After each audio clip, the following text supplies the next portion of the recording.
Some people appreciate fine art. Maybe they like the works of art paintings, for example, from the masters in the 19th century. Other people's appreciation is expressed in music.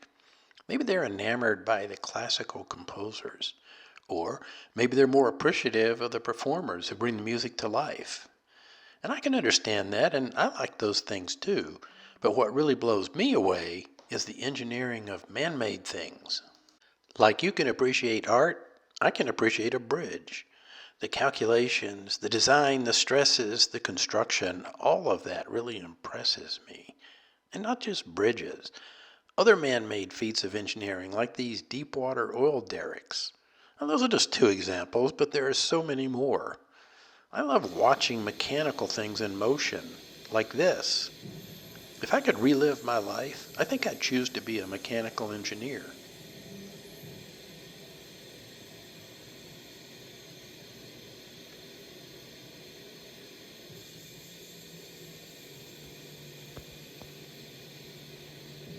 So that brings me to my fuel additive bottle. A bottle of Decalin Run-Up fuel additive with two caps. There's some simple yet elegant engineering here, too. I'm going to stutter through an explanation of what I mean here. So I just added 10 gallons of gas to the plane, and now it's time to add some Decalin. The book says to add 1/2 ounce per 10 gallons. So I need to measure out 1/2 ounce of Decalin. Now, they could have given me a separate cup to measure out the Decalin. That would have been simple, but they didn't do that. They gave me a built-in measured reservoir to dispense the additive from. You can see the reservoir under that left cap there, and it's graduated in 1/2 ounce and 1 ounce increments. I'll admit I'm not the sharpest knife in the drawer, but it took me a little while to kind of figure out how to get the fluid into this little measured reservoir. Of course, the first place I went to the internet, and I couldn't find anything about how to do this. There was no instructions for the Decalin bottle here. So of course, then I went and I took a look at YouTube, but I couldn't find any videos that would tell me how to do this. So basically, I kind of had to figure it out. The first thing I tried to do was, I just tried to turn it upside down to see if maybe some of the fluid would run into that reservoir. Nothing. That's not it. Then, with a little additional effort, I looked at the design of the bottle. Of course, most people would have picked up on this much sooner than I did, but I did notice this kind of a straw-like attachment on the side of the bottle, obviously there for a purpose. To make this work, you unscrew the cap over the reservoir.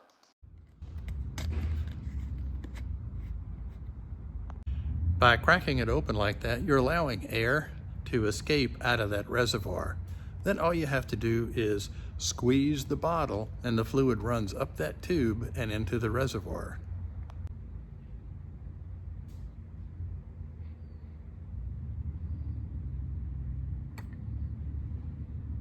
There it is, 1/2 ounce, just what I need. To make sure that the fluid doesn't run onto the airplane and possibly damage or mar the paint, so I use a funnel just to make sure that all of it goes into the fuel tank.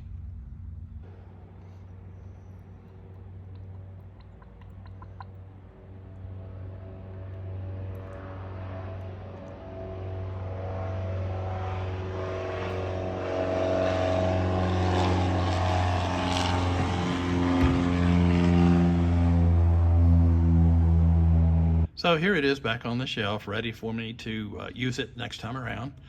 And I am so easily impressed. But for me, that's big time technology. Now, to bring an end to this video, I'm going to take you over to the FBO. Now, this is how I drive my car on the ramp. If you know, you know.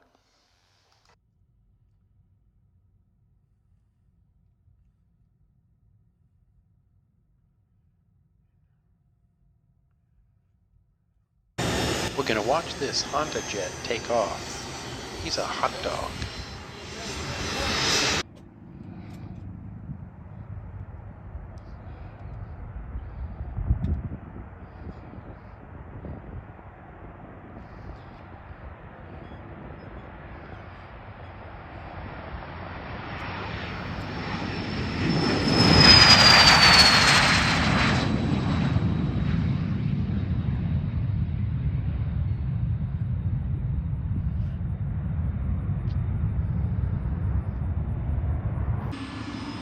here's some more activity on the ramp.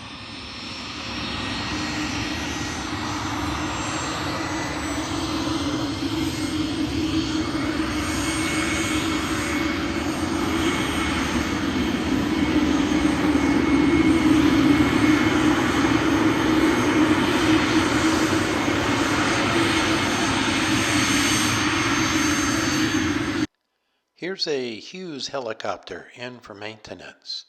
Now, if you like engineering like I do, take a look at this rotor hub.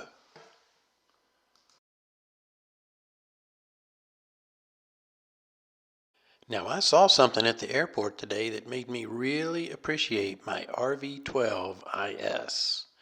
In the next video episode, I'm going to tell you what that is. So stay tuned to this channel, and I hope to see you then. So long.